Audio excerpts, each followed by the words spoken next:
Another moron was arrested trying to make a viral video, and a man in Florida was bitten to death by dogs. Next here today on Jinka Jabo.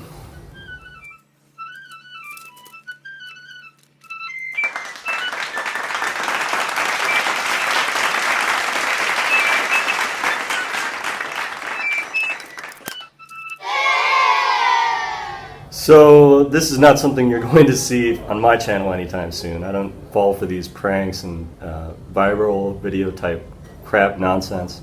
Although I have done commentary, and this latest story of the Louisiana man charged after licking Bluebell ice cream in copycat video certainly reminds me of earlier stories. One being a bit funnier, I think, was the Tide Pods thing, and then the Blue Whale Challenge, which I read about again. But I'll digress into all of that later on, but just to go over this article quickly, it happened in Louisiana. And this guy, he saw that it was that big video that girl had made where she licked the ice cream and put it back in the freezer. And so he emulated that, and they charged him. I don't know what sick thing, if it's just copycat mimetics or something, I don't know. It's something that gets into people's psyches and they have to act this out. And sort of like with Tide Pods, you see that as like alternate advertising in a way, because who said any laundry detergent brand by name before that point?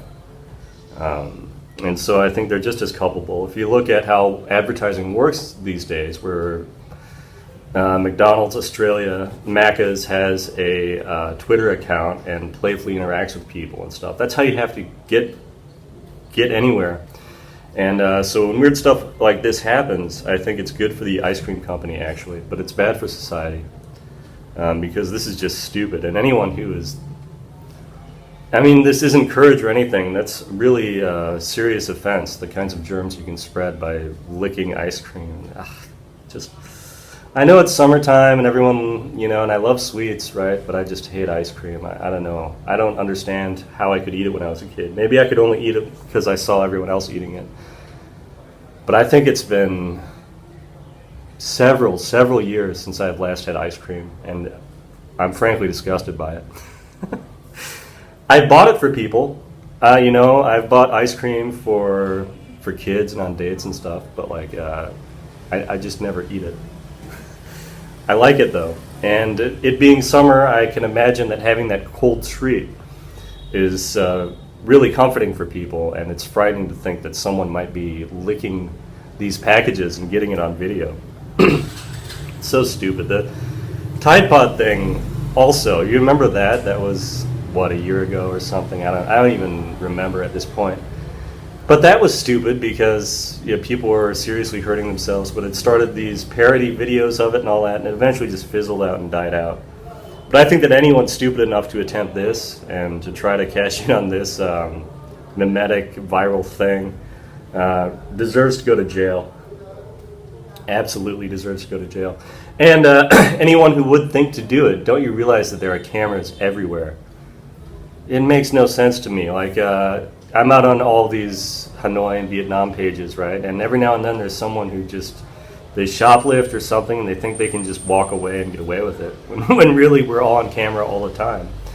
It's sort of an implied consent. It's not as bad as China, I guess, where in China they actually do face recognition and keep your social scores and all that, which is, it's insane, but that's a whole different topic altogether. But at the same time, you have to realize, especially in a place where any money is being transacted, you might have privacy enough in your own room, but in any place, I feel like a camera is watching me a lot of the time, every day lately.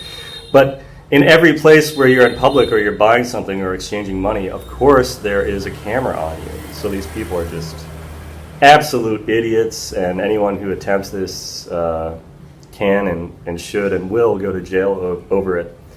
One last thought. I went back and looked up the Blue Whale Challenge. I talked about Tide Pods. The Blue Whale Challenge was that Russian game that lasts for 50 days where you start by doing innocuous things, but then it leads up to self-harm and eventually to suicide on the 50th day. I know it sounds unreal. It sounds like a hoax almost. But in fact, the person who took credit for it, this Russian individual, was sent to prison on the charge that he inspired, I think it was 10 teenage girls to commit suicide. So this is some serious stuff. Like, we have to be very careful with any information, and especially harmful information, stuff that gets people to do bizarre pranks or whatever. Like, prank YouTube channels are the worst. I hate them. Like, there's this one I saw, I think it was Ethan Klein was talking about, these people that go around splashing water on strangers. How sick is that? That's happened to me before. It's happened to my mom as well. I think there are other people that, you know, in public, just someone just thinks it's funny just to shoot you with a water gun or something. But that's really sick behavior, and that's not something we should allow in society at all. In response to the Blue Whale Challenge, an American website apparently did a alternative, like 50 days of wellness and well-being. And so I think for this channel, I'm going to start plotting out a Blue Whale Challenge that does not involve self-harm, but is really about moral and spiritual and physical health. And if you have any ideas for that, I'd love to hear from you. Thanks for being here as always. Over and out.